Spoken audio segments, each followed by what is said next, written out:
It is said we have 8 seconds to get someone's attention so they engage with us.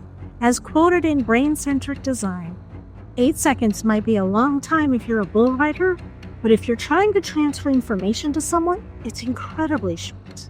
And in this opening statement, you just lost 15 seconds of your life.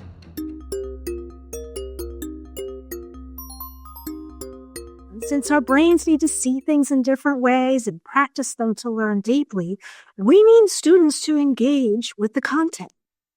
The path forward is really quite clear if you consider the following formula. Seeing and doing in different ways at different cognitive levels is key. Sound confusing? Let's reflect. Think back. Shortly after you entered the world, the language you communicated fluently was all Greek, even to you. As we learn, our brains work through 6 cognitive levels. In the more ways we're exposed to concepts, and the more ways we practice them, the deeper the learning. Let's consider your learning path to language fluency. It started with mumbling, bumbling sounds, or at least that's how you would have interpreted it, that your parents repeated as they stood over you, making funny faces and funny noises, and eventually you recognized the sounds as audible patterns. Mama, dada, bottle, milk. Even though you had no idea what they really meant, those noises started to become familiar, and you had reached the very first cognitive learning level, remembering, also known as recall, the simple act of recognition.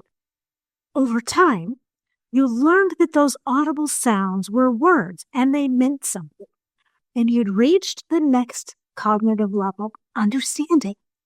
Learning is just beginning, and it's not deep, and it's easily forgotten if not exposed more and more. So you can practice this recognition and understanding. Next up, you can answer. You can't speak yet, but you can make the fact that you understand known. When mom or dad say, "Would you like some milk?" you can reach for the bottle. Or not. You're now at Bloom's cognitive level 3, applying. You can apply the knowledge you've gained and react. Your actions are what show your parents your understanding. Learning is starting to transfer to long-term memory. However, it's still not deep and it still needs a lot more practice. In fact, as you get better at this language and your parents say, "Don't throw your peas on the floor, please," you not only understand what they're saying, but you can analyze their request and decide whether you're going to throw the peas on the floor or not. The ability to think about something and analyze it is level 4. Imagine their face when you chuck the peas on the floor anyway. You might also be able to vocalize a response like, "No," as you chuck the peas on the floor. Next is evaluating and making decisions. This cognitive level is level 5. Where the deeper thinking is as we near the top of the triangle. For example, when mom says, "Don't throw your peas on the floor," you stop and think, threw them on the floor last time, and that didn't work out so well for me. So maybe I won't throw the peas on the floor this time. You're not only analyzing, but you're also evaluating. Finally, the cream of the crop, the tip of the triangle, and the point where the learning is deepest is level 6, creating. But not just creating something new. And you begin speaking words and sentences that make sense. You're encouraged as you see your parents understand you. And so you keep practicing and perfecting your language skills until there are a bunch of shiny superhighway neural pathways in your brain connecting the knowledge pathways that lead to fluency, where understanding is deepest. The more ways we see things or can relate them to our world, the more we can engage with them. The more we engage in practice, the better we get. Just like practicing hitting that baseball 100 times before the big game, or playing that piece of music over and over before the concerts. So now that we know that there are 6 cognitive levels, how can we tell which level the student's knowledge is at? Are they recalling facts or picking the right option from a list? That is level 1 recall, something like a multiple choice quiz. Or are they explaining and providing examples, maybe on a discussion board? That's level 2. explaining to communicate understanding of the concept.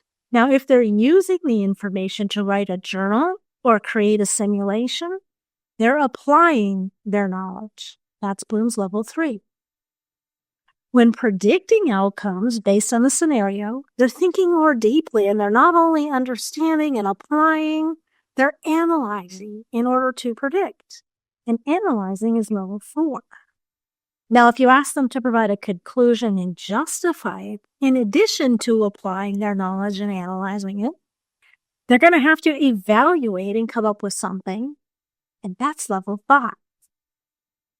Finally, asking them to create something, a plan, an infographic, a podcast, an advertisement, something of their own that ties the concepts to what you're asking them to create, and you have level 6. New ideas, new views, new products. This is where learning is deepest and it's most likely to be retained, especially if it ties to the real world where there's learner choice, because it means something on a deeper level. All of that said, no matter what we learn or how deeply we learn, if we don't use it, we forget it. And that's just the brain's way of protecting itself and focusing on what it needs to access the most quickly. The pathways remain, and they can be rebuilt more quickly, but they will become rusty over time if they're not used. So there you have it. To get their attention quickly, offer a surprising fact and make it meaningful. To build on retention, introduce content in different ways, provide an opportunity for practice, and then match the cognitive level on the triangle of your expectations to the assignment you're having them complete to measure their understanding.